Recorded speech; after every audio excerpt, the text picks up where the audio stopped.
My sister was a kind, loving person. She cared nothing about the drama and all that. She cared about her family, her friends, her daughters. She was very strong, the life of a party, and she just liked to have fun. So we just never expected to be here doing all this for her because she didn't deserve any of this. But my sister was a very genuine person who just wanted to live and take care of her daughters. 20-year-old Ky'ruan Yarbrough was exactly who he presented himself to be online. No mystery, no mislabeling, no misunderstood good kid.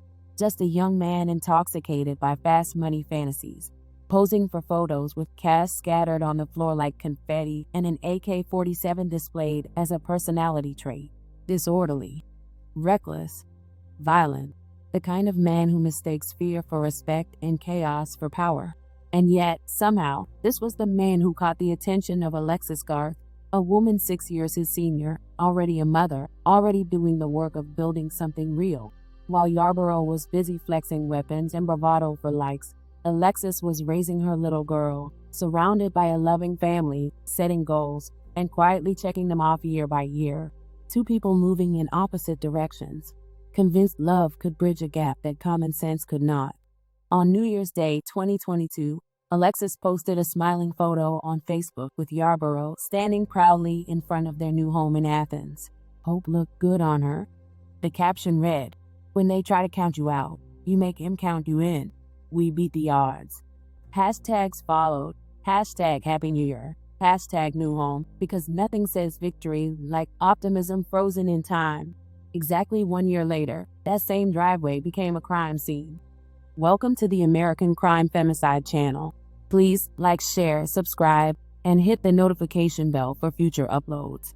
Back in 2022, Alexis Garth was doing what millions of mothers do every day, surviving.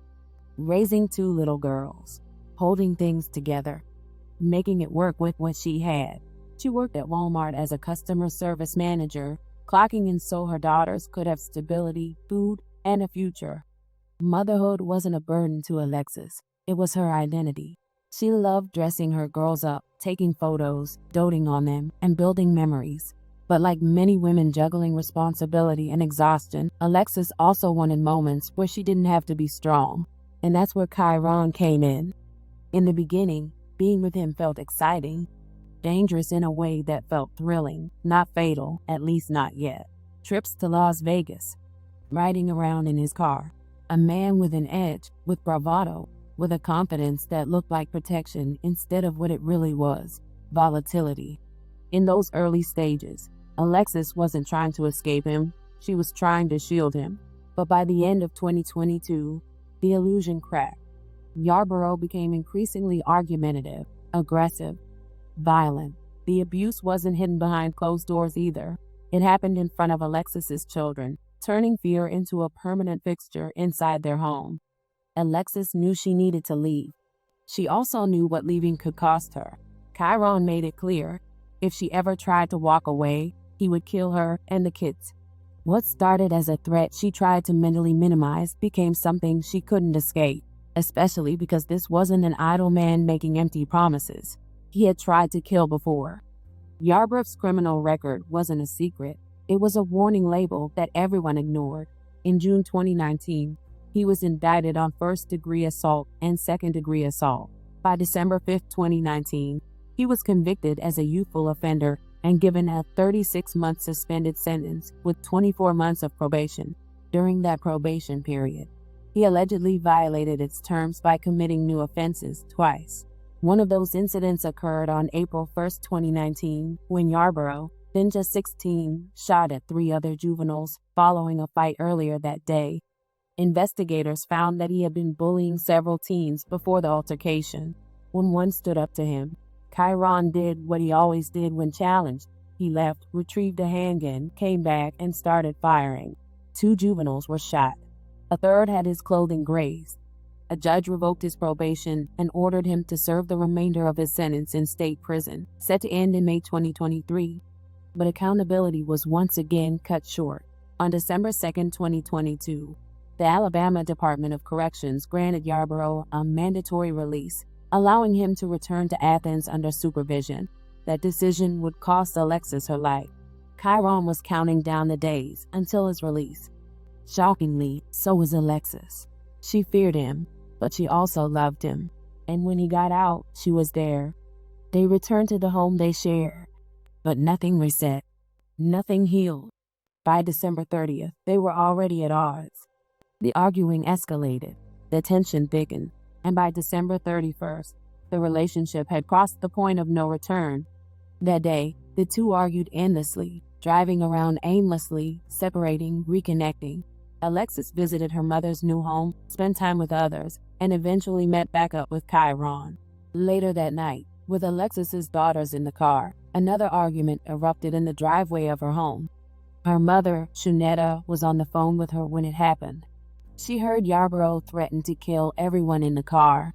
Shunetta immediately called the police. When she arrived on scene, she found her oldest grandchild standing near an officer. Alexis and Ky'ruan were both on the ground. Alexis wasn't moving.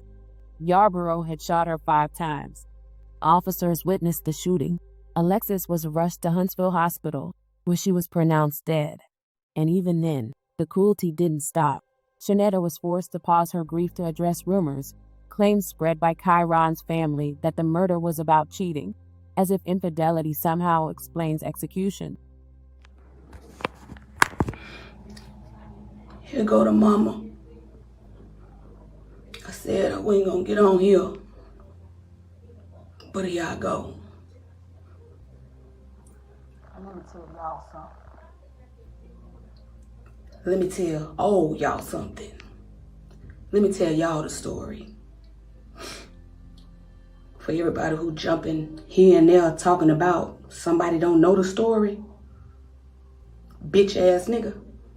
Darian and any other bitch. Yeah, I said it. I should be mourning my child, and I am. Because she was mine.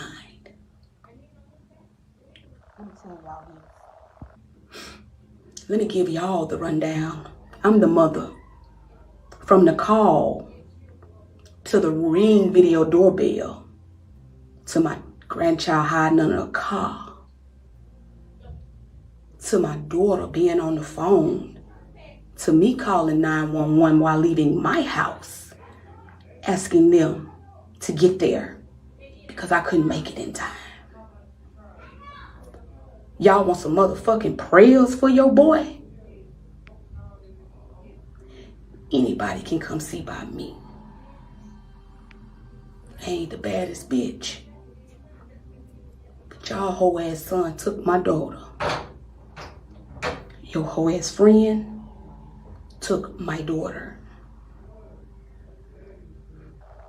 I called many times, y'all, begging them to get their boy. I even called last night. But let me tell y'all what happened. So here you go. My daughter was here with me last night. She said, Mama, I'm gonna come see you for a little while. And then I'm gonna go to Huntsville and be with my friends. I said, okay. And that's just what she done. Here. And they drove Alexis' car. So they made it to hospital. And they made it back. She stood here a little while longer with me. And she was good. All of a sudden, y'all, my door swung open. I got that on video as well. I can pull up everything I'm saying and show it to you. Black and white don't lie. And one thing about me, I ain't never lied, and I'm definitely not gonna lie. If it was justifiable, then it was justifiable. But my nigga, this wasn't justifiable. Moving on. Ky'ruan walked through my door. He came in just as quiet and humble. Didn't show a sign of aggression.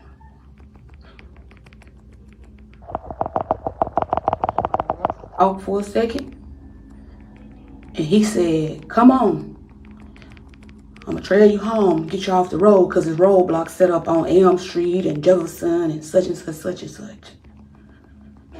I'm shaking, y'all, so please forgive me.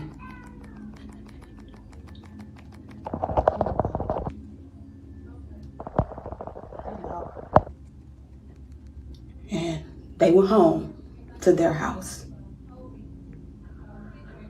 A little while later, my baby girl Miracle, my brother Trey, and Mary Jones, who was here at my house, got up and went to Buc-ee's. In the process of going to Buc-ee's, Miracle noticed she had left her keys in Alexis' car. Alexis did what any big sister would do. She jumped in her car. She met Miracle at Buc-ee's. She handed her her keys. Miracle came back to the house. 10, maybe 15 minutes passed and Miracle's phone rung, not mine. And Miracle jumped up and said, I'm tired of this shit. She said, I'm sick of this nigga putting his hands on my sister. And you know what I said? I said, I am too. I went to the back, y'all, to find my gun, but I couldn't find it because my husband had hid it. But I still got in the car because I was gonna fight, because she's mine. Her daddy, her uncles, her brothers, nobody put their hands on her. So what the fuck give that nigga the right? So anybody who want to tell the truth of the matter, let's tell it. Yeah, jump on here now and tell how you been jumping on my daughter. Tell how you bit her in the face about 2 weeks ago. Tell how you flew up in levels and pulled a pistol on my sister, and my sister said you're gonna have to kill me because that's mine. Let's talk about it, since y'all want to justify it. I'm here. Anybody can come see by me on that. Moving on. Put your seatbelts on. Moving on. While we in progress of getting to my daughter's home, she called back. Bitch ass boy talking about don't know the story. Bitch, I'm gonna give it to you. She called back and she laid the phone down. I'm gonna tell you what he said on my son. He's 6 feet deep and I'm finna have to put my daughter there with him. She said, Ky'ruan, she just a baby. Why would you hurt her? He said, I'm gonna kill her, I'm gonna kill you. Then I started hollering. I knew I couldn't make it in time. So I called 911. Yeah, me. I called 911. Me. I called them and I said, could y'all please send the police to my daughter's house? My grandchild in the house and my daughter and her baby daddy. And he got a gun. I'm coming from town, Alabama, and she stay on the back of Athens, and I can't make it in time. The lady said, let me transfer you. She transferred me real fast. She did that. I told them what was going on. We still en route, y'all. Down by Buc-ee's, up Lindsay Lane, across that way, back up Nick Davis. While we going in one way, the police going in the front way. Now y'all tell me if I'm wrong, because I ain't got to lie about nothing. He was my child.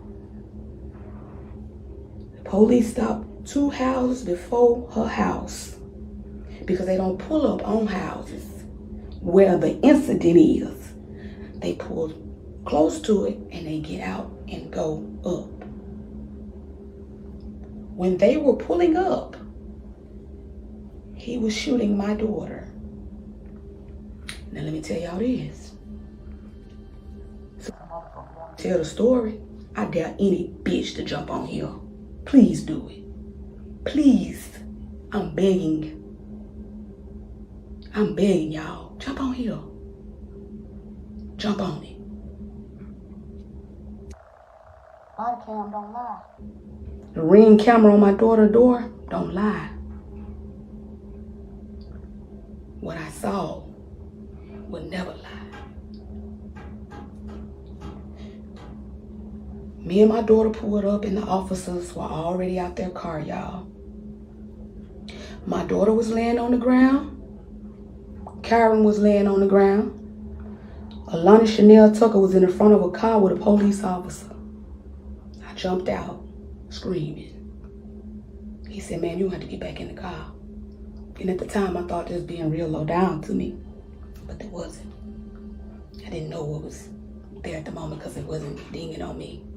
I thought my daughter and him was laying on the ground because it was a domestic dispute. And y'all know they'll put you both on the ground.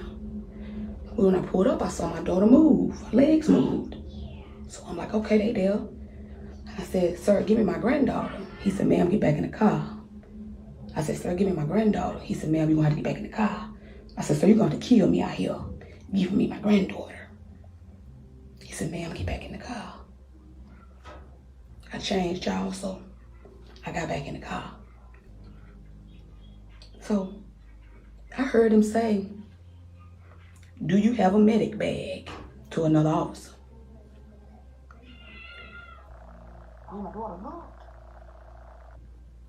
And that's when realization kicked in that my daughter wasn't laying there because she was in a domestic whatever, waiting on them to figure it out. My daughter was laying there in her own blood, y'all, running down the sidewalk like water if you wash a car. And the reason my granddaughter was in front of that car is because the man had to stand with her where he found her at. My granddaughter was smart enough to go hide under a car. My daughter died, y'all, for protecting her daughter. See, he shot my daughter 5 times. Hear me when I say this. 5. 1 in one side, 1 in the other hip, and 3 times in the stomach. Guess what? But the measurements of the bullet holes showed that she turned one way because she had a little person there, and turned another way because of the little person there. And Lonnie ran, and she hid. And when it spun her around, he shot her 3 times in the stomach. Yeah. So in the midst of it,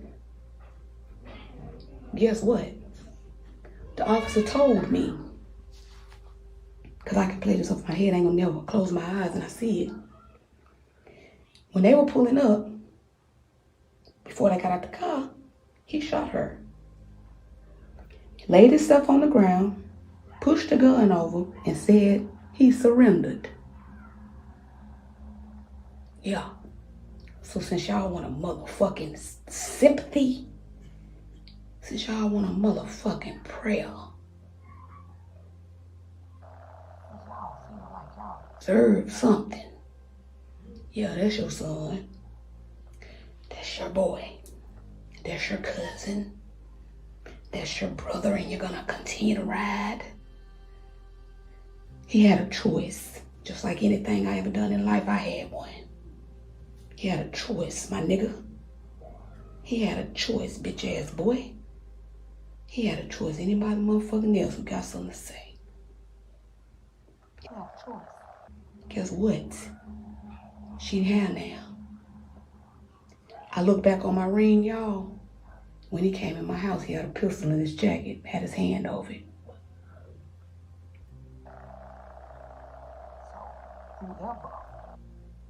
I don't give a fuck if it's a sister, a brother, a mama, or uncle. I don't care. Every day.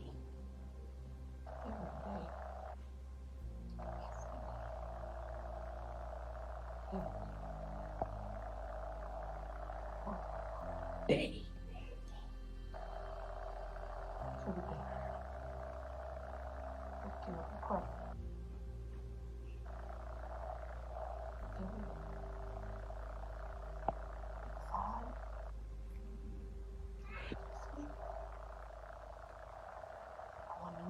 House.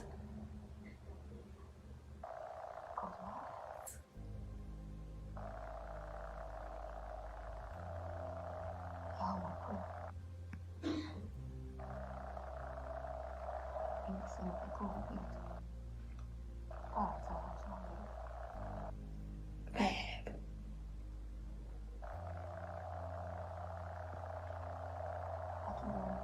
It ain't got no mama. Says, Nana, why you crying? You miss your daughter? I said, oh, I'm crying because I miss you. I asked my granddaughter, do you know what an angel is? She said, yeah, my mama. Anybody? I think I'm playing right now.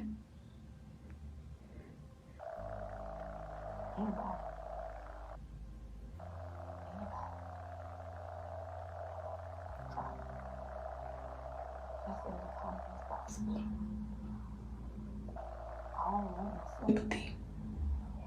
I'm grateful for all the condolences, everybody that's done come to my house, everybody that called me. I'm grateful. More is if a motherfucker stops speaking on what they don't know. Oh yeah. I also got the video of where Quentin Quay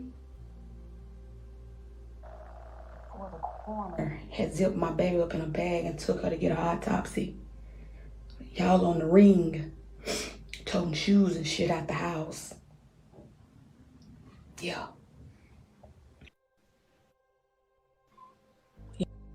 Y'all leave me alone. Stop speaking on my child. He killed my daughter in cold blood. Not over no, she was pregnant by another nigga, this, that, and the third. No.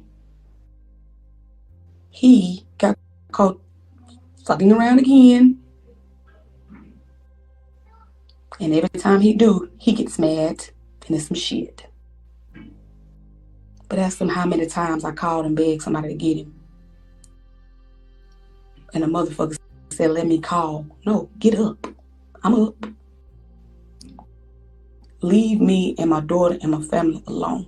Don't mention my child's name. Because after this, I ain't sending no more warnings. Respect my granddaughters and let my daughter rest in peace. Yarbrough was arrested on New Year's Day and charged with capital murder. A court order filed January 3, 2023, ordered that he be held without bond. 3 years later, there is still no trial. For Shunetta, 2023 began with unimaginable loss. Alexis was her second child to pass away, leaving her with only 2 remaining, whom she has vowed to protect at all costs. Alexis was buried on January 9th in a ceremony fit for a queen. Her death is a haunting reminder of what happens when control is mistaken for love, when danger is minimized, and when systems prioritize release dates over human lives. In her final moments, Alexis stopped Ky'ruan from harming her daughters. That courage, the kind no mother should ever be forced to summon, saved their lives.